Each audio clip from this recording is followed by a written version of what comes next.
மீனவர்கள் கைது செய்யப்படுறாங்க. இன்னைக்கும் 10 பேர் ராமநாதபுரம் மீனவர்கள் கைது செய்யப்பட்டிருக்காங்க. இந்த பிரச்சனையை எப்படி கொண்டு போறாங்க? தொடர்ந்து தமிழக முதலமைச்சர் அண்ணன் தளபதி அவர்கள் ஒன்றிய அரசாங்கத்திற்கு தொடர்ந்து மீனவர்கள் கைது செய்யப்படுவதும் இதற்கு ஒரு நிரந்தர தீர்வு காண வேண்டும் என்று தொடர்ந்து வலியுறுத்தி கொண்டிருக்கிறார்கள். ஒவ்வொரு முறையும் பிரதமரை சந்திக்கும் பொழுதும் இதை வலியுறுத்துகிறார்கள்.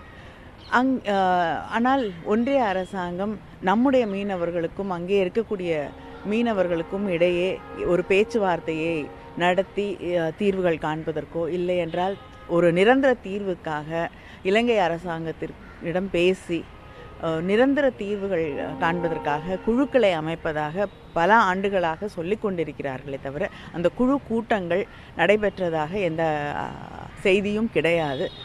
அந்த குழு கூட்டங்களை நடத்தி இதற்கு ஒரு நிரந்தர தீர்வு காண வேண்டும் என்று மறுபடியும் நாங்கள் வலியுறுத்துகிறோம். விரைவிலே ஒன்றிய அரசாங்கம் அங்கே கைது செய்யப்பட்டிருக்கக்கூடிய மீனவர்களை அவர்களுடைய படகுகளோடு மீட்டு தர வேண்டும் என்ற கோரிக்கையை மீண்டும் மீண்டும் நாங்கள் வலியுறுத்துகிறோம்.